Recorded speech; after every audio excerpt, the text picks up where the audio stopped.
अध्याय 26 गुफा। हैरी को नमक की गंध आ रही थी और लहरों के टकराने की आवाज सुनाई दे रही थी। हल्की ठंडी हवा उसके बाल बिखरा रही थी और वह चांदनी से रोशन समुद्र तथा सितारों से भरे आसमान को देख रहा था। वह अंधेरे में डूबी ऊंची चट्टानों के ऊपर खड़ा था और उसके नीचे पानी का झाग हिलोरे मार रहा था। उसने मुड़कर देखा। पीछे एक बहुत बड़ी चट्टान थी जो बिल्कुल सीधी सपाट थी। पास की कुछ बड़ी चट्टानें, जिनमें से एक पर हैरी और डंबलडोर खड़े थे, ऐसी लग रही थी जैसे वे अतीत में किसी समय उस विशाल चट्टान से टूटी हों। ये बड़ा भयंकर दृश्य था। समुद्र और चट्टान के आसपास पेड़ पौधे, घास या रेत नहीं थी। तुम्हें क्या लगता है? डंबलडोर ने पूछा। वे हैरी से जैसे उसकी राय पूछ रहे हों कि ये जगह पिकनिक मनाने के लिए अच्छी है या नहीं।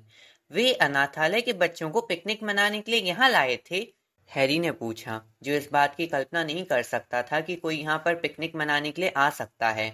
निश्चित रूप से यहाँ पर तो नहीं, डंबलडोर ने कहा। हमारे पीछे की चट्टानों से थोड़ी दूरी पर एक तरह का गांव है। मुझे लगता है कि अनाथों को थोड़ी समुद्र की हवा खिलाने और उड़ती गिरती लहरें दिखाने के लिए वहां से ले जाया गया होगा। मेरे ख्याल से सिर्फ टॉम रिडल और उसके शिकार ही इस जगह पर आए होंगे। मुझे लगता है कोई मगलू इस चट्टान पर नहीं पहुंच सकता जब तक कि वह असाधारण पर्वतारोही ना हो। नावें चट्टान तक इसलिए नहीं आ सकती क्योंकि इसके आसपास की लहरें बहुत खतरनाक हैं। मैं कल्पना ही कर सकता हूँ कि रिडल कैसे नीचे उतरा होगा। उसे रस्सियों से कई ज्यादा मदद जादू से मिली होगी और वह अपने साथ दोनों छोटे बच्चों को भी संभवतः सताने के लिए लाया होगा। मुझे लगता है कि यहाँ तक आते आते ही वे डर गए होंगे, है ना? हैरी ने दोबारा चट्टान को देखा और उसके रोंगटे खड़े हो गए। लेकिन उसका और हमारा वास्तविक गंतव्य स्थल थोड़ा आगे है। चलो। डंबलडोर ने चट्टान के बिल्कुल किनारे की तरफ इशारा किया, जहां आगे कुछ गड्ढे जैसे बने थे, जिन पर पैर रखकर शिलाखंडों के नीचे उतरा जा सकता था। ये शिलाखंड पानी में आधे डूबे हुए थे और चट्टान के ज्यादा करीब थे। यह एक खतरनाक ढलान थी। डंबलडोर को अपने खराब हाथ के कारण थोड़ी परेशानी महसूस हो रही थी, इसलिए वे धीरे धीरे उतरे। निचली चट्टानें समुद्र के पानी के कारण फिसलन भरी थीं। हैरी को अपने चेहरे पर नमक की ठंडी फुहारें पड़ती महसूस हुई। चट्टान के सबसे करीब वाले शिलाखंड तक पहुंचकर डंबलडोर बोले, प्रकाशित भव।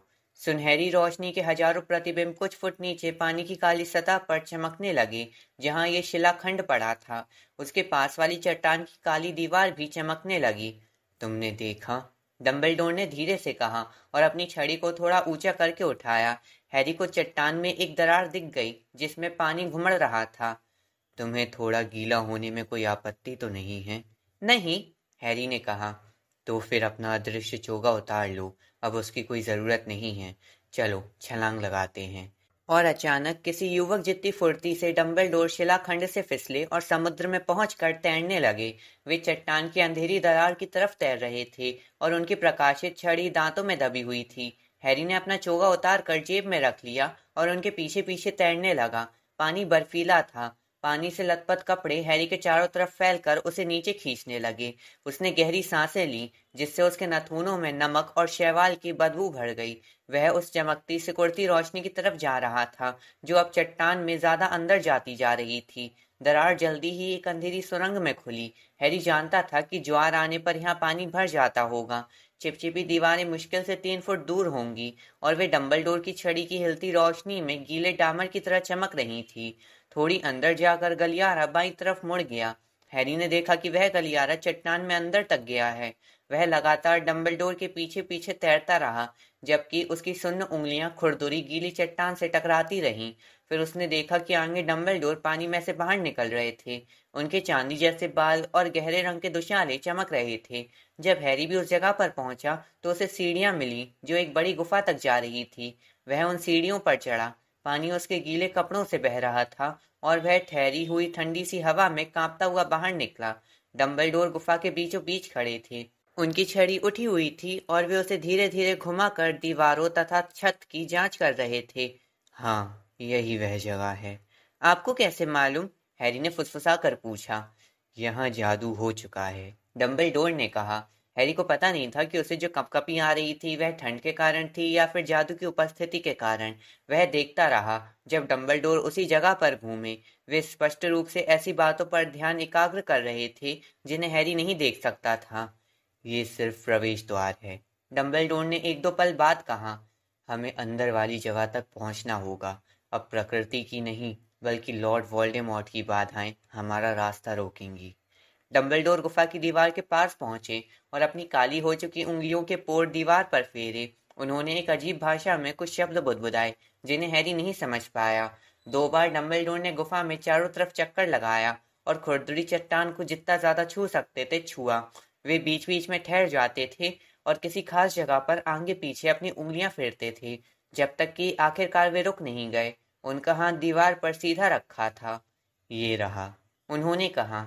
हम यहाँ से अंदर चलेंगे। प्रवेश द्वार छिपा हुआ है। हैरी ने ये नहीं पूछा कि ये बात डम्बलडोर को कैसे पता चली।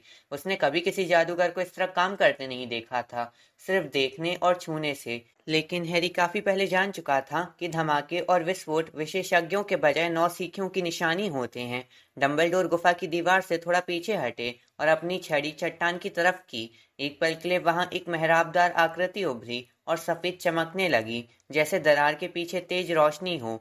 आपने दरवाजा खोल लिया, हैरी ने दांत किटकिटाते हुए कहा, लेकिन शब्द उसके होंठों से बाहर निकल पाए इससे पहले ही दरार बंद हो गई। चट्टान अब पहले की तरह ही ठोस हो गई थी। डम्बलडोर ने मुड़कर देखा।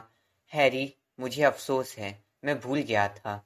ये कहते हुए उन्होंने अपनी छड़ी हैरी की तरफ की। हैरी के कपड़े फौरन गर्म होकर इस तरह सूख गए जैसे वे धधकती हुई आग के सामने लटके हो।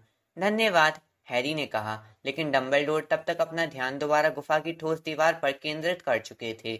उन्होंने जादू करने की और कोशिश नहीं की, बल्कि उसकी तरफ एकाग्रता से घूरते रहे, जैसे उस पर कोई बहुत ही दिलचस्प चीज लिखी हो। हैरी बिल्कुल स्थिर खड़ा रहा। वह डम्बलडोर की एकाग्रता भंग नहीं करना चाहता था। फिर 2 मिनट बाद डम्बलडोर ने कहा, ओह नहीं, इतना बचकाना। क्या हुआ प्रोफेसर? डम्बलडोर ने अपनी सही सलामत हाथ दुशाले के भीतर डालकर चांदी का एक छोटा सा चाकू बाहर निकाला, जिस तरह के चाकू से हैरी कारों की सामग्री काटता था। फिर डम्बलडोर बोले, मुझे लगता है कि हमें गुजरने की कीमत चुकानी होगी। कीमत? हैरी ने कहा। हमें दरवाजे को कुछ देना होगा। हाँ, डम्बलडोर ने कहा। अगर मैं गलत नहीं हूं तो खून। खून? मैंने कहा ना, ये बचकाना है, डम्बलडोर ने कहा, जिनकी आवाज में हिकारत झलक रही थी। वे निराश लग रहे थे, जैसे वोल्डेमॉर्ट उनकी उम्मीदों से कहीं कम उतरा हो। मुझे यकीन है कि इसके पीछे ये विचार है कि अंदर घुसने से पहले दुश्मन खुद को कमजोर कर ले। एक बार फिर लॉर्ड वोल्डेमॉर्ट ये बात नहीं समझ पाया कि शारीरिक चोट से भी ज्यादा भयंकर चीजें होती हैं। हाँ, लेकिन फिर भी अगर इससे बचा जा सकता हो, हैरी ने कहा, जो इतना ज्यादा दर्द झेल चुका था कि अब और दर्द झेलने के लिए उत्सुक नहीं था। बहरहाल, कई बार इससे नहीं बचा जा सकता है, डम्बलडोर ने कहा, और अपने दुशाले की आस्तीन को हल्का सा झटका देकर अपने घायल हाथ की बाह को खोल लिया। प्रोफेसर, हैरी ने प्रतिरोध किया और जल्दी से आगे आ गया। जब डम्बलडोर ने अपना चाकू उठाया, ये काम मैं करूंगा, मैं। वह नहीं जानता था कि वह क्या कहे, ज्यादा युवा हूँ या ज्यादा चुस्त हूँ, लेकिन डम्बलडोर बस मुस्कुरा दिए। चांदी की एक चमक हुई और लाल रंग की फुहार छूटी। चट्टान पर गहरे रंग की चमकती बूंदें दिखने लगीं। तुमने बहुत ज्यादा उदारता से मदद करने का प्रस्ताव रखा था, हैरी, डम्बलडोर ने कहा। वे अब अपनी छड़ी की नोक उस गहरे घाव पर फेर रहे थे जो उन्होंने अपनी बाह में किया था। घाव तत्काल ठीक हो गया, जिस तरह स्नेप ने मैलफॉय के घाव को ठीक किया था। डम्बलडोर आगे बोले, लेकिन तुम्हारा खून मेरे खून से ज्यादा कीमती है। ओह, इससे काम हो गया, है ना? एक बार फिर दीवार में मेहराबदार आकृति उभर आई, और इस बार ये ओझल नहीं हुई। इसके भीतर की खून की सनी चट्टान गायब हो गई और एक खाली जगह छोड़ गई, जहां घुप अंधेरा दिख रहा था। मुझे लगता है कि पहले मुझे जाना चाहिए, डम्बलडोर ने कहा, और वे मेहराबदार रास्ते में अंदर चले गए। हैरी उनके पीछे चल रहा था और उसने अपनी छड़ी भी तेजी से जला ली थी। उनकी आंखों के सामने एक अजीब दृश्य था। वे एक बड़ी काली झील के किनारे पर खड़े थे। ये झील इतनी बड़ी थी कि हैरी को दूर वाला सिरा दिखाई नहीं दे रहा था। गुफा इतनी ऊंची थी कि छत भी नजर नहीं आ रही थी। झील के बीच धुंध भरी हरी रोशनी चमक रही थी। यह स्थिर पानी में प्रतिबिंबित हो रही थी। हरी चमक और 2 छड़ियों की रोशनी ही मखमली कालेपन को तोड़ रही थी। हालांकि उनकी किरणें उतनी दूर तक नहीं जा रही थी जितनी हैरी को उम्मीद थी। यहाँ का अंधेरा सामान्य से ज्यादा घना लग रहा था। चलो, चलते हैं, डम्बलडोर ने धीरे से कहा। सावधान रहना, पानी में पैर ना चला जाए, मेरे करीब ही रहना। वे झील के किनारे किनारे चलने लगे। हैरी डंबलडोर के ठीक पीछे चल रहा था। उनके कदमों की आहट पानी को घेरने वाली चट्टानों से संकरे किनारों पर गूंज रही थी। वे आगे चलते रहे, लेकिन दृश्य में कोई अंतर नहीं आया। उनकी एक तरफ गुफा की खुरदुरी दीवार थी और दूसरी तरफ चिकना कांच जैसा कालापन था, जिसके ठीक बीच से रहस्यमयी हरी चमक आ रही थी। हैरी को ये जगह और खामोशी थोड़ी डरावनी लग रही थी। उसने आखिरकार पूछा, प्रोफेसर, क्या आपको लगता है कि हॉर्क्रक्स यही हैं? ओह, हाँ, डंबलडोर ने कहा। हाँ, मुझे यकीन है कि ये यही हैं। सवाल ये है कि हम उस तक कैसे पहुंचे। हैरी बोला, क्या हम आगमन सम्मोहन का प्रयोग नहीं कर सकते? उसे लग रहा था कि यह सुझाव मूर्खतापूर्ण था, लेकिन वह यहाँ से जल्दी बाहर निकलने के लिए उतावला था। निश्चित रूप से हम कर सकते हैं, डंबलडोर ने कहा और अचानक रुक गए, जिस वजह से हैरी उनसे टकराते टकराते बचा। तुम इसे करके क्यों नहीं देख लेते? मैं? ओह, ठीक है। हैरी को इसकी उम्मीद नहीं थी, लेकिन उसने अपना गला साफ किया और अपनी छड़ी उठाकर जोर से बोला, आगमनो हॉर्क्रक्स। विस्फोट जैसी आवाज के साथ कोई बहुत बड़ी पीली चीज 20 फुट ऊपर काले पानी से बाहर निकली, लेकिन हैरी उसे ठीक से देख पाता इससे पहले ही वह धमाकेदार छपाक के साथ दोबारा पानी के भीतर चली गई, जिससे आईने जैसी सतह पर बड़ी बड़ी लहरें उठने लगीं। हैरी सदमे में पीछे की तरफ उछला और दीवार से टकराया।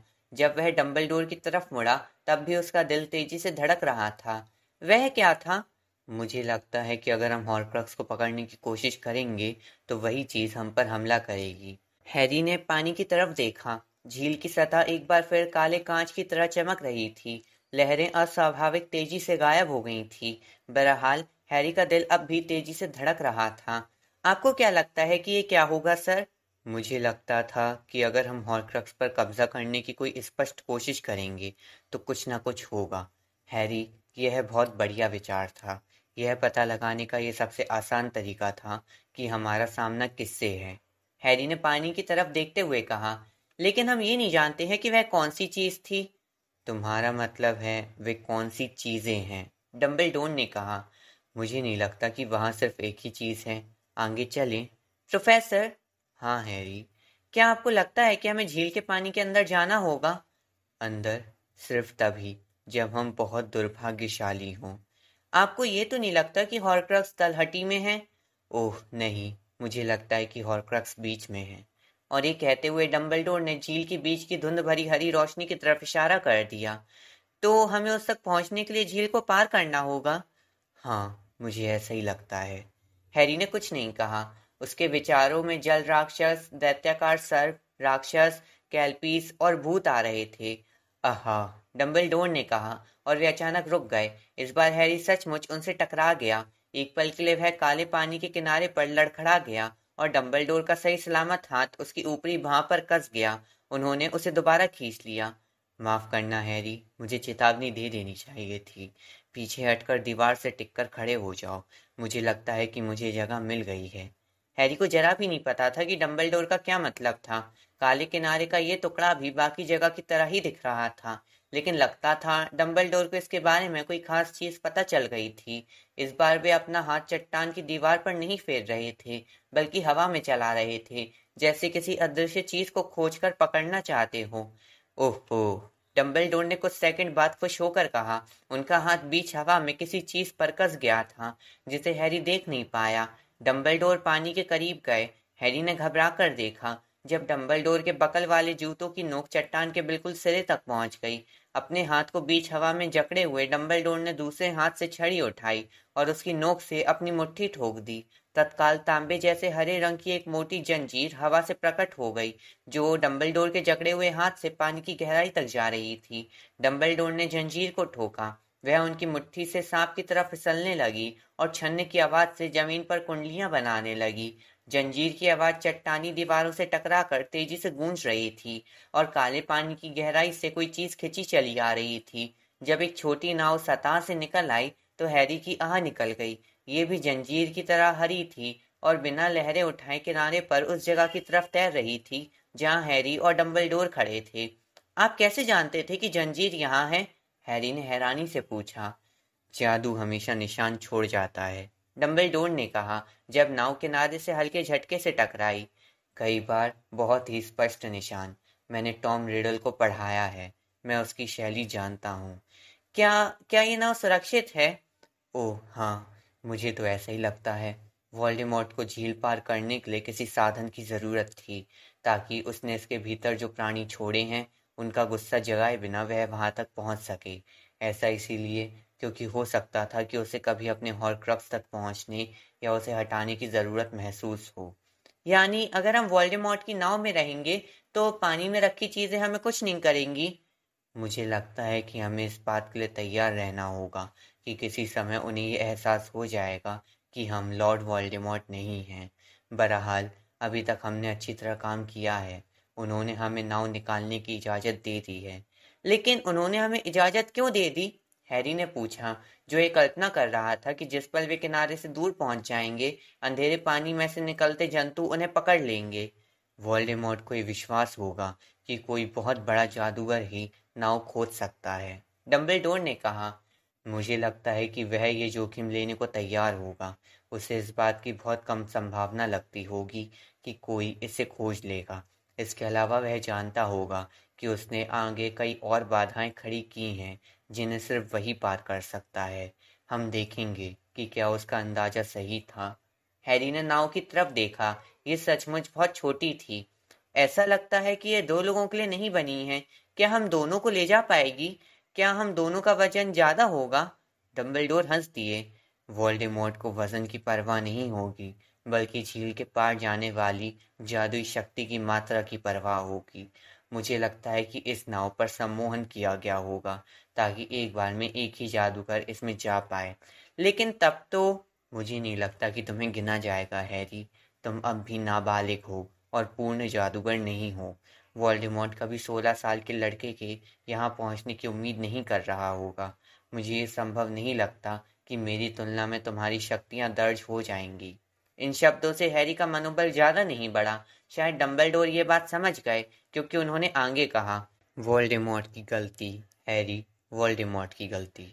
बूढ़े लोग मूर्ख होते हैं जब वे जवानी को नजरअंदाज कर देते हैं। अब इस बार पहले तुम जाओ। ध्यान रखना, पानी को मत छूना। डंबलडोर एक तरफ खड़े हो गए और हैरी सावधानीपूर्वक नाव में चढ़ गया। डंबलडोर भी चढ़ गए और जमीन पर जंजीर की कुंडली बना दी। वे अब एक साथ धंस चुके थे। हैरी आराम से नहीं बल्कि उकड़ू बैठा था। उसके घुटने नाव के कोनों के ऊपर थे। नाव तत्काल चलने लगी। नाव के पानी चीरने की हल्की आवाज के अलावा कोई आवाज नहीं हो रही थी। नाव उनकी मदद के बिना चल रही थी, जैसे कोई अदृश्य रस्सी उसे केंद्र की रोशनी की तरफ खींच रही हो। जल्दी ही उन्हें गुफा की दीवारें दिखना बंद हो गईं। ऐसा लग रहा था जैसे वे समुद्र में हो। अंतर सिर्फ इतना था कि एक भी लहर नहीं दिख रही थी। हैरी ने नीचे देखा और पाया कि उसकी छड़ी की रोशनी काले पानी पर सुनहरी चमक छोड़ रही थी। नाव कांच जैसी सतह पर गहरे निशान बना रही थी, जो काले शीशे की दरारों जैसे दिख रहे थे। और फिर हैरी ने सतह से कुछ इंच नीचे संगमरमर जैसी कोई सफेद चीज देख ली। प्रोफेसर, उसने कहा, और उसकी हैरान आवाज खामोश पानी के ऊपर जोर से गूंजने लगी। हैरी, मुझे लगता है कि मैंने पानी में एक हाथ देखा था, किसी इंसान का हाथ। हाँ, मुझे यकीन है कि तुमने देखा होगा, डंबलडोर ने शांति से कहा। हैरी ने नीचे पानी में घूरा और ओझल हो गए हाथ की तलाश की। उसके गले में मतली जैसी उठने लगी थी। तो वह चीज जो पानी में से बाहर उछली थी। लेकिन डंबलडोर के जवाब देने से पहले ही हैरी को अपना जवाब मिल गया। छड़ी की रोशनी पानी की आगे की सतह पर पड़ी और वहां हैरी को इस बार सतह से कुछ इंच नीचे एक लाश दिखी, जिसका सिर ऊपर की तरफ था। उसकी खुली आंखें इस तरह धुंध भरी थीं जैसे उनमें जाले लगे हो। उसके बाल और दुशाले धुएं की तरह उसके चारों तरफ घुमड़ रहे थे। यहाँ पर तो लाशें हैं, हैरी ने कहा, और उसकी आवाज सामान्य से ज्यादा ऊंची हो गई। यह उसकी आवाज लग ही नहीं रही थी। हाँ, डंबलडोर ने कहा, लेकिन इस वक्त हमें उनकी चिंता करने की जरूरत नहीं है। इस वक्त, हैरी ने दोहराया और पानी पर से निगाह हटाकर डंबलडोर की तरफ देखा। तब तक नहीं जब तक वे हमारे नीचे शांति से सिर्फ तैर रही हैं, डंबलडोर ने कहा। हैरी, लाश से डरने की कोई जरूरत नहीं है, जिस तरह अंधेरे से डरने की जरूरत नहीं है। जाहिर है लॉर्ड वोल्डेमॉर्ट गुप्त रूप से दोनों से डरता है, इसलिए वह इस बात से सहमत नहीं है। लेकिन एक बार फिर इससे उसकी कम अक्ली का पता चलता है। अंधेरे और मौत को देखते समय हम अनजान चीजों से डरते हैं, इससे ज्यादा कुछ नहीं। हैरी कुछ नहीं बोला। वह बहस नहीं करना चाहता था, लेकिन उसे ये विचार भयंकर लगा कि उनके चारों तरफ पानी के नीचे लाशें तैर रही थीं। उसे तो ये यकीन भी नहीं था कि वे खतरनाक नहीं थी, लेकिन उनमें से एक उछली थी। उसने अपनी आवाज डंबलडोर जितनी शांत और स्थिर रखने की कोशिश करते हुए कहा, जब मैंने हॉर्क्रक्स को बुलाने की कोशिश की थी, तो क्या झील में से लाश उछली थी? हाँ, डंबलडोर ने कहा। मुझे यकीन है कि जब हम हॉर्क्रक्स उठा लेंगे तो वे इतनी शांत नहीं रहेंगी। बहरहाल, ठंड और अंधेरे में रहने वाले कई प्राणियों की तरह ही वे भी रोशनी और गर्मी से डरती हैं। अगर ज़रूरत पड़ी तो हम रोशनी और गर्मी को अपनी सहायता के लिए बुला लेंगे, आग जला लेंगे। हैरी हैरी को चकराते देखकर डंबलडोर ने मुस्कुराते हुए कहा, ओ ठीक है। हैरी ने तुरंत कहा। उसने अपना सिर उस हरी रोशनी की तरफ देखने के लिए घुमाया जिसकी तरफ नाव अब भी लगातार चल रही थी। अब वह ये नाटक नहीं कर सकता था कि उसे डर नहीं लग रहा था। बड़ी काली झील जिसमें लाशें भरी थी, यह कई घंटों पहले की बात लग रही थी, जब वह प्रोफेसर ट्रेलोनी से मिला था, जब उसने रॉन और हरमाइनी को खुशकिस्मती काढ़ा दिया था। अचानक वह सोचने लगा कि काश उसने उनसे ज्यादा अच्छी तरह से विदा ली होती, और वह जिनी को तो देख भी नहीं पाया था। लगभग पहुंच ही गए, डंबलडोर ने प्रसन्नतापूर्वक कहा। निश्चित रूप से अब हरी रोशनी ज्यादा बड़ी होती जा रही थी। कुछ मिनटों के भीतर नाव रुक गई और धीरे से किसी चीज से टकराई, जिसे हैरी पहले तो नहीं देख पाया, लेकिन जब उसने अपनी प्रकाशित छड़ी उठाई तो देखा कि वे झील के बीच में चिकनी चट्टान वाले छोटे टापू पर पहुंच चुके थे। जब हैरी नाव से उतरने लगा तो डंबलडोर ने एक बार फिर कहा, ध्यान रखना, पानी को मत छूना। टापू डंबलडोर के ऑफिस से ज्यादा बड़ा नहीं था। ये समतल काले पत्थर का बड़ा टुकड़ा था जिस पर कुछ नहीं था, लेकिन वहां से हरी रोशनी निकल रही थी जो पास से ज्यादा चमकीली दिख रही थी। हैरी ने उसकी तरफ घूरा। पहले तो उसने सोचा कि यह किसी तरह की लालटेन होगी, लेकिन फिर उसने देखा कि रोशनी स्मृति पात्र जैसे किसी पत्थर के पात्र में से निकल रही थी जो एक चौकी के ऊपर रखा हुआ था। डंबलडोर पात्र के पास जाने लगे और हैरी पीछे पीछे चल दिया। पास जाकर उन्होंने उसमें देखा। पात्र में हरा द्रव्य भरा था जिसमें से चमकदार रोशनी निकल रही थी। ये क्या है? हैरी ने धीरे से पूछा। डंबलडोर ने कहा, मुझे नहीं मालूम। बहरहाल, ये खून और लाशों से ज्यादा चिंताजनक है। डंबलडोर ने अपने काले हो चुके हाथ के ऊपर से दुशाले की आस्तीन पीछे सरकाई और अपनी जली हुई उंगलियों के पोर काड़ी की सतह की तरफ बढ़ाए। सर, छूना मत। मैं छू भी नहीं सकता हूँ, डंबलडोर ने कहा और हल्के से मुस्कुराए। देखा, मैं इससे ज्यादा करीब नहीं पहुंच सकता। तुम कोशिश करके देखो। हैरी ने घूरते हुए अपना हाथ पात्र में डाला और काढ़े को छूने की कोशिश की। उसके हाथ के सामने एक अदृश्य दीवार आ गई जिसने उसे 1 इंच दूर रोक दिया। उसने पूरा जोर लगाया, लेकिन उसकी उंगलियों को ठोस और कठोर हवा के सिवाय कुछ नहीं मिला। हैरी, रास्ते से हट जाओ, डंबलडोर ने कहा। उन्होंने अपनी छड़ी उठाई और काढ़े की सतह के ऊपर जटिल गतिविधियां की। वे बिना आवाज किए बुदबुदाते रहे। कुछ भी नहीं हुआ, बस शायद काढ़े से ज्यादा तेज चमक आने लगी। डंबलडोर के काम करते समय हैरी खामोश बना रहा, लेकिन कुछ समय बाद डंबलडोर ने अपनी छड़ी हटा ली और हैरी को लगा कि अब बात की जा सकती है। सर, आपको लगता है कि हॉर्क्रक्स इसके अंदर है? ओह हाँ, डंबलडोर ने पात्र में और करीब से झांका। हैरी ने देखा कि हरे काढ़े की चमकीली सतह पर उनका चेहरा प्रतिबिंबित हो रहा था। लेकिन इस तक पहुंचे कैसे? इस काढ़े को हाथ से छुआ नहीं जा सकता, इसे अलग नहीं किया जा सकता, इसे गायब नहीं किया जा सकता, इस पर सम्मोहन नहीं किया जा सकता, इसे रूपांतरित भी नहीं किया जा सकता, इसकी प्रकृति में किसी तरह का कोई परिवर्तन नहीं किया जा सकता। लगभग बेख्याली से डंबलडोर ने अपनी छड़ी दोबारा उठाई, उसे एक बार हवा में घुमाया और फिर कांच के एक ग्लास को पकड़ लिया जिसे उन्होंने हवा में से उत्पन्न किया था। मैं सिर्फ इसी नतीजे पर पहुंच सकता हूँ कि इस काढ़े को पिया जाना है। क्या? हैरी ने कहा। नहीं। हाँ, मुझे ऐसा ही लगता है। सिर्फ इसे पीकर ही मैं पात्र खाली कर सकता हूँ और देख सकता हूँ कि इसके नीचे क्या है। लेकिन अगर अगर ये आपकी जान ले ले? ओह, मुझे नहीं लगता कि ऐसा कुछ होगा, डंबलडोर ने आसानी से कहा। लॉर्ड वोल्डेमॉर्ट इस टापू तक पहुंचने वाले व्यक्ति को मारना नहीं चाहेगा। हैरी को इस पर यकीन नहीं हो रहा था। क्या डंबलडोर हर बात में अच्छाई देखने के मामले में पागलपन की हद तक पहुंच चुके थे?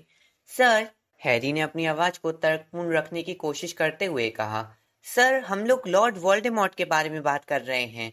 मुझे अफसोस है हैरी, मुझे ये कहना चाहिए था कि वह इस टापू पर पहुंचने वाले व्यक्ति को तत्काल नहीं मारना चाहेगा। डंबलडोर ने अपनी बात सुधारते हुए कहा। वह उसे इतने समय तक जिंदा रखेगा ताकि ये पता लगा सके कि वह उसकी सुरक्षा को भेदने में कैसे सफल हुआ था। और सबसे महत्वपूर्ण बात यह है कि वह पात्र को खाली करने के लिए कृत संकल्प क्यों था। ये मत भूलो कि लॉर्ड वोल्डेमॉर्ट मानता है कि सिर्फ उसी को उसके हॉर्क्रक्सों की जानकारी है। हैरी दोबारा बोलने को हुआ, लेकिन इस बार डंबलडोर ने अपना हाथ उठाकर उसे खामोश कर दिया और हरित द्रव्य की तरफ त्योरियां चढ़ाकर देखा। ये स्पष्ट था कि वे बड़े ध्यान से कुछ सोच रहे थे। उन्होंने आखिरकार कहा, बेशक ये काढ़ा इस तरह से काम करेगा जिससे मैं हॉर्क्रक्स तक ना पहुंच पाऊं। हो सकता है इससे मुझे लकवा मार जाए, मैं भूल जाऊं कि मैं यहाँ पर किस लिए आया हूँ। इससे इतना ज़्यादा दर्द होने लगे कि मेरा ध्यान भटक जाए या मैं किसी और तरीके से अक्षम्य हो जाऊं। हैरी, चूंकि ऐसी परिस्थितियां आ सकती हैं, इसलिए ये सुनिश्चित करना तुम्हारा काम रहेगा कि मैं लगातार पीता रहूं, भले ही तुम्हें काढ़े को मेरे मुंह में जबरदस्ती डालना पड़े। तुम समझ गए? उनकी आंखें पात्र के ऊपर मिली। दोनों के पीले चेहरों पर अजीब सी हरी रोशनी थी। हैरी कुछ नहीं बोला। क्या उसे इसलिए साथ लाया गया था ताकि वह डंबलडोर को जबरदस्ती एक ऐसा काढ़ा पिला सके जिससे उन्हें असहनीय दर्द हो सकता है? तुम्हें याद है, डंबलडोर ने कहा, मैं तुम्हें किस शर्त पर अपने साथ लाया हूँ? हैरी झिझका, फिर उसने उन नीली आंखों में देखा जो पात्र की रोशनी के कारण हरी हो गई थी। लेकिन अगर तुमने कसम खाई थी, है ना, कि मैं तुम्हें जो आदेश दूंगा तुम उसका पालन करोगे? हाँ, लेकिन मैंने तुम्हें चेतावनी दी थी कि खतरा हो सकता है ना? हाँ, लेकिन अच्छा तो, डंबलडोर ने अपनी आस्तीन एक बार फिर हिलाते हुए और खाली गिलास को उठाते हुए कहा, मैं तुम्हें आदेश देता हूँ। हैरी ने हताशा में पूछा, आपके बजाय मैं काढ़ा क्यों नहीं पी सकता? क्योंकि मैं ज्यादा बूढ़ा, ज्यादा चतुर और कम मूल्यवान हूँ, डंबलडोर ने कहा। आखिरी बार पूछ रहा हूँ हैरी, क्या तुम ये वादा करते हो कि तुम मुझे इसे पिलाते रहने की पूरी कोशिश करोगे? क्या? क्या तुम ये वादा करते हो? लेकिन वादा करो हैरी। मैं ठीक है, लेकिन इससे पहले कि हैरी आगे कोई विरोध कर पाए, डंबलडोर ने कांच का ग्लास काढ़े में डुबा दिया। एक पल के लिए हैरी ने आशा की कि वे ग्लास से काढ़े को नहीं छू पाएंगे, लेकिन कांच का ग्लास सतह के नीचे तक चला गया, जिस तरह कोई चीज नहीं जा पाई थी। जब ग्लास पूरी तरह भर गया तो डंबलडोर ने उसे अपने मुंह से लगा दिया। तुम्हारी सेहत के नाम पर, हैरी। उन्होंने पूरा ग्लास खाली कर दिया। हैरी ने दहशत से देखा कि उसके हाथ पात्र की किनारी को इतने कसकर पकड़े हुए थे कि उसकी उंगलियां सुन्न हो गई थी। प्रोफेसर, उसने चिंता के साथ पूछा जब डंबलडोर ने खाली ग्लास को नीचे किया, आपको कैसा लग रहा है? डंबलडोर ने अपना सिर हिलाया। उनकी आंखें बंद थी। हैरी ने सोचा कि क्या उन्हें पीड़ा हो रही होगी। डंबलडोर ने आंखें बंद किए हुए ही ग्लास को दोबारा पात्र में डाला, उसे भरा और एक बार फिर पी लिया। खामोशी में डंबलडोर ने काढ़े के 3 और ग्लास पी लिए। फिर चौथे ग्लास को पीते समय वे लड़खड़ाए और पात्र की तरफ आगे गिर गए। उनकी आंखें अब भी बंद थीं और सांस भारी थी। प्रोफेसर डंबलडोर, हैरी ने तनाव भरी आवाज में कहा, क्या आप मेरी आवाज सुन सकते हैं? डंबलडोर ने जवाब नहीं दिया। उनका चेहरा इस तरह फड़क रहा था जैसे वे गहरी नींद में बहुत भयंकर सपना देख रहे हो। ग्लास पर उनकी पकड़ ढीली हो रही थी। काढ़ा उसमें से छलकने वाला था। हैरी आगे की तरफ बढ़ा और उसने कांच के ग्लास को पकड़कर स्थिर रखा। प्रोफेसर, क्या आपको मेरी आवाज सुनाई दे रही है? उसने जोर से दोहराया और उसकी आवाज गुफा में गूंजने लगी। डंबलडोर हांफे और फिर ऐसी आवाज में बोले जिसे हैरी पहचान नहीं पाया, क्योंकि उसने कभी डंबलडोर को इतना डरा हुआ नहीं देखा था। मैं इसे नहीं पीना चाहता, मुझे ये मत पिलाओ। हैरी ने उस सफेद चेहरे को देखा जिसे वह बहुत अच्छी तरह जानता था। उसने उनकी मुड़ी हुई नाक और आधे चांद के आकार के चश्मे को देखा। वह नहीं जानता था कि क्या करे। नहीं चाहता, रोकना चाहता हूँ, डंबलडोर ने करहाते हुए कहा। आप रोक नहीं सकते प्रोफेसर, हैरी ने कहा। आपको ये पीते रहना है, याद है आपने मुझसे कहा था कि आपको पीते रहना है। ये लीजिए। खुद से नफरत करते हुए और वह जो कर रहा था उससे बुरी तरह चिढ़ते हुए, हैरी ने उस ग्लास को जबरदस्ती डंबलडोर के मुंह से लगाया और उसे झुका दिया, जिससे डंबलडोर ने अंदर के बाकी बचे काढ़े को भी पी लिया। नहीं, वे कराहे जब हैरी ने ग्लास को पात्र में डाला और उसे दोबारा भरा। मैं नहीं चाहता हूँ, मैं नहीं चाहता हूँ, मुझे छोड़ दो। ठीक है प्रोफेसर, हैरी ने कहा और उसका हाथ कांप रहा था। सब ठीक है, मैं यहाँ हूँ। इसे बंद करो, इसे बंद करो, डंबलडोर कराहे। हाँ हाँ, इससे ये बंद हो जाएगा। हैरी ने झूठ बोल दिया। उसने ग्लास के द्रव्य को डंबलडोर के खुले मुंह में डाल दिया। डंबलडोर चीख उठे। उनकी चीख काले पानी के ऊपर विशाल गुफा में चारों तरफ गूंजने लगी। नहीं, नहीं, नहीं, मैं नहीं कर सकता, मैं नहीं कर सकता, मुझसे मत करवाओ, मैं नहीं करना चाहता। सब ठीक है प्रोफेसर, सब ठीक है, हैरी ने जोर से कहा। उसके हाथ इतनी बुरी तरह कांप रहे थे कि वह काढ़े के छठे ग्लास को मुश्किल से भर पाया। अब पात्र आधा खाली हो चुका था। आपको कुछ नहीं हो रहा है, आप सुरक्षित हैं, ये सब सच नहीं है, मैं कसम खाता हूँ कि ये सब सच नहीं है। इसे ले लीजिए, ले लीजिए। और आज्ञा मानते हुए डंबलडोर ने पी लिया, जैसे हैरी उन्हें विषहर काढ़ा दे रहा हो। लेकिन प्याले को खाली करने के बाद वे अपने घुटनों पर बैठ गए और बुरी तरह कांपने लगे। ये सब मेरी गलती है, मेरी गलती है, उन्होंने सुबकते हुए कहा। मेहरबानी करके इसे रोक दो, मैं जानता हूं कि मैंने गलत किया था। ओह, मेहरबानी करके इसे रोक दो, मैं दोबारा कभी कभी ये कोशिश नहीं। इससे रुक जाएगा प्रोफेसर, हैरी ने कहा और टूटती आवाज के साथ उसने डंबलडोर के मुंह में काढ़े का 7वां ग्लास उलट दिया। डंबलडोर इस तरह छटपटाने लगे जैसे अदृश्य यातना झेल रहे हो। उनके लहराते हाथों ने हैरी के कांपते हाथों से दोबारा भरे हुए ग्लास को लगभग गिरा दिया। जब वे कराहे, उन्हें कष्ट मत दो, उन्हें कष्ट मत दो, ये मेरी गलती है, इसके बजाय मुझे कष्ट दो। ये लीजिए, ये पी लीजिए, ये पी लीजिए, आप बिल्कुल ठीक हो जाएंगे, हैरी ने हताशा में कहा। और एक बार फिर डंबलडोर ने उसकी आज्ञा का पालन करके अपना मुंह खोल लिया। हालांकि उनकी आंखें कसकर बंद थीं और वे सिर से पैर तक कांप रहे थे। और अब वे आगे की तरफ गिर गए, दोबारा चीखने लगे और जमीन पर मुक्के मारने लगे, जबकि हैरी ने नवा ग्लास भरा। मेहरबानी करके, मेहरबानी करके, मेहरबानी करके, नहीं, वह नहीं, वह नहीं, मैं कुछ भी कर लूंगा, बस इसे पी लीजिए प्रोफेसर, बस इसे पी लीजिए। डंबलडोर ने किसी ऐसे बच्चे की तरह उसे पी लिया जो प्यास से मरा जा रहा हो। लेकिन जब उन्होंने उसे पूरा पी लिया तो वे इस तरह चिल्लाने लगे जैसे उनके भीतर आग लग गई हो। और नहीं, मेहरबानी करके, और नहीं। हैरी ने काढ़े का 10वां ग्लास भरा और उसे पात्र की तलहटी छूती हुई महसूस हुई। हम लोग वहां तक पहुंच रहे हैं प्रोफेसर, आप इसे पी लीजिए, इसे पी लें। उसने डंबलडोर के कंधों को सहारा दिया और एक बार फिर डंबलडोर ने ग्लास खाली कर दिया। हैरी एक बार फिर अपने पैरों पर खड़ा हो गया। उसने ग्लास को दोबारा भर लिया, लेकिन तभी डंबलडोर पहले से भी ज्यादा यातना में चीखने लगे।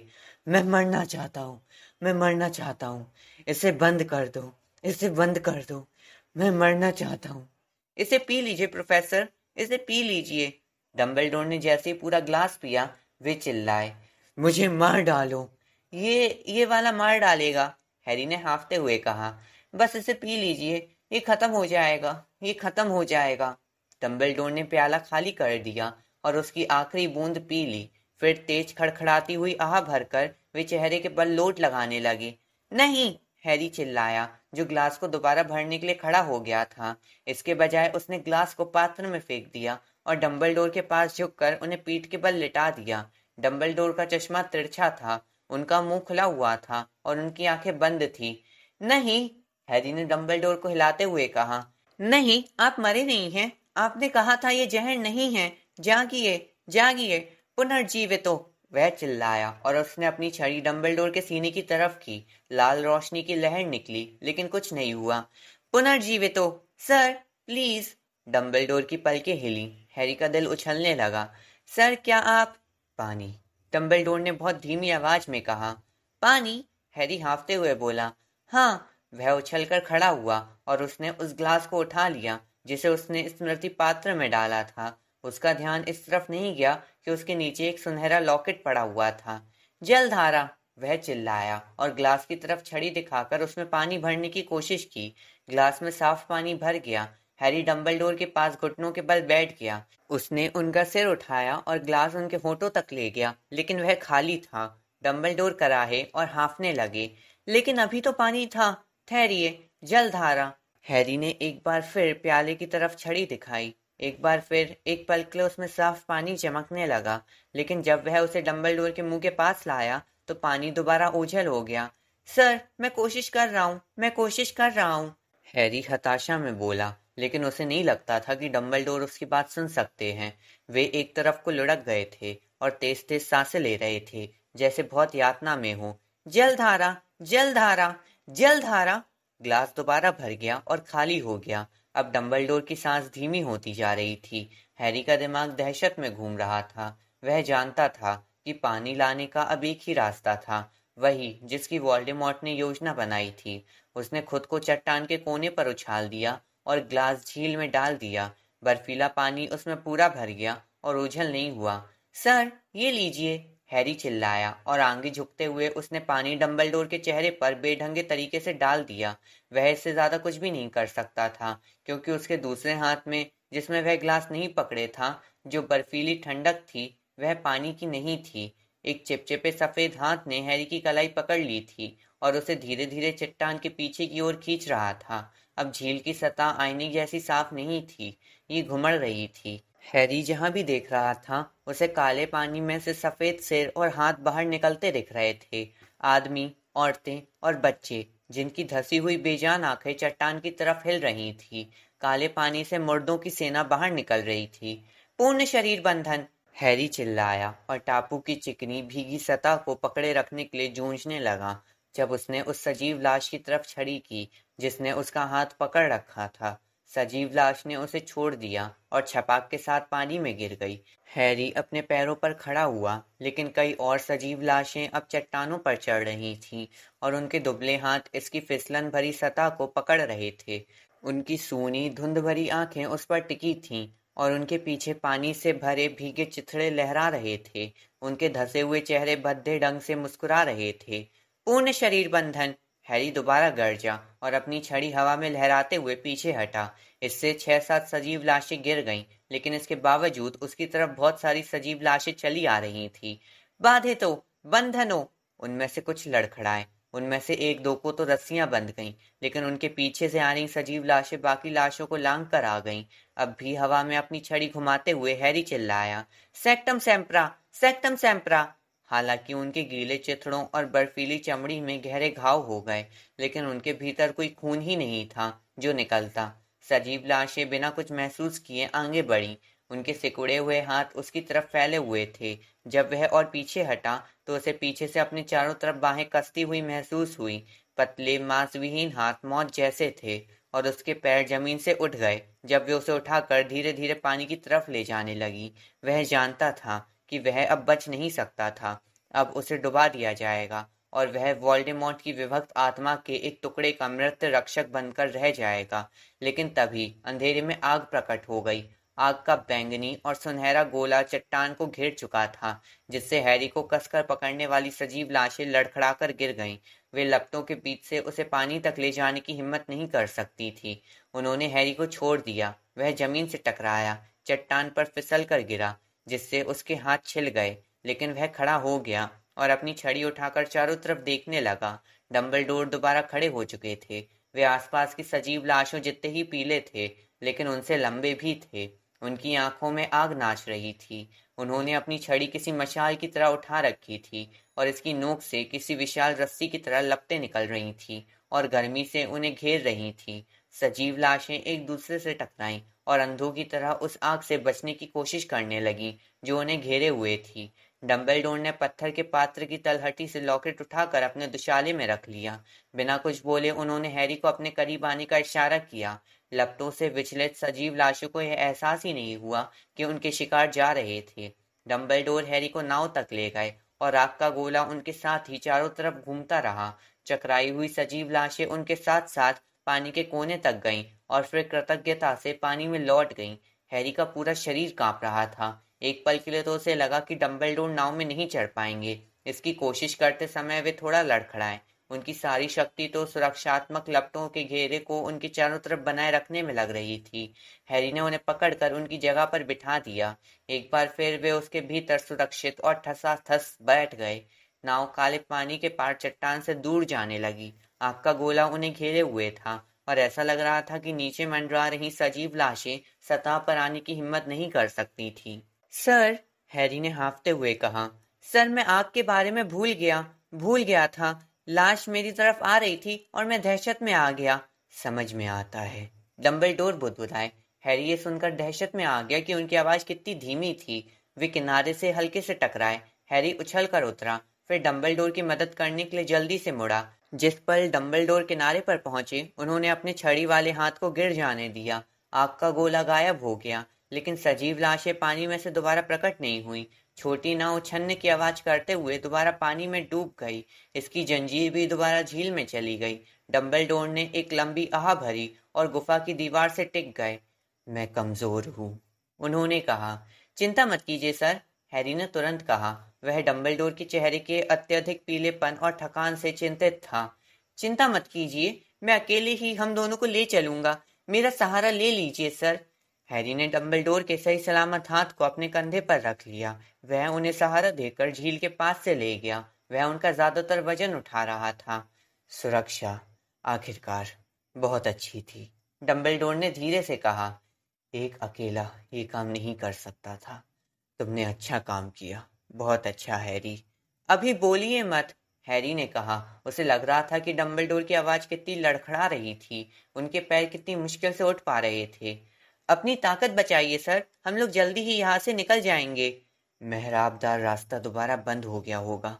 मेरा चाकू, उसकी कोई जरूरत नहीं है। चट्टान पर मेरे हाथ से खून निकल गया था, हैरी ने दृढ़ता से कहा। आप तुम मुझे बस इतना बता दीजिए कि कहाँ। यहाँ, हैरी ने अपनी छिली हुई बाह पत्थर पर पहुंच दी। खून का तोहफा पाने के बाद मेहराबदार रास्ता खुल गया। वे बाहरी गुफा को पार कर गए और हैरी ने डंबलडोर को बर्फीले समुद्र के पानी में दोबारा सहारा दिया। चट्टान की दरार में दोबारा पानी भर चुका था। सब ठीक हो जाएगा सर, हैरी बार बार कहता रहा। वह अब डंबलडोर की खामोशी के कारण बहुत ज्यादा चिंतित था। इतना तो वह कुछ देर पहले उनकी कमजोर आवाज से भी नहीं हुआ था। हम लगभग वहां पहुंच चुके हैं। मैं दोनों को अंतर्ध्यान करके ले जा सकता हूँ, चिंता मत कीजिए। चिंता की क्या बात है हैरी, डंबलडोर ने कहा। बर्फीले पानी के बावजूद उनकी आवाज अब पहले से थोड़ी ज्यादा सशक्त लग रही थी। आखिर तुम मेरे साथ हो,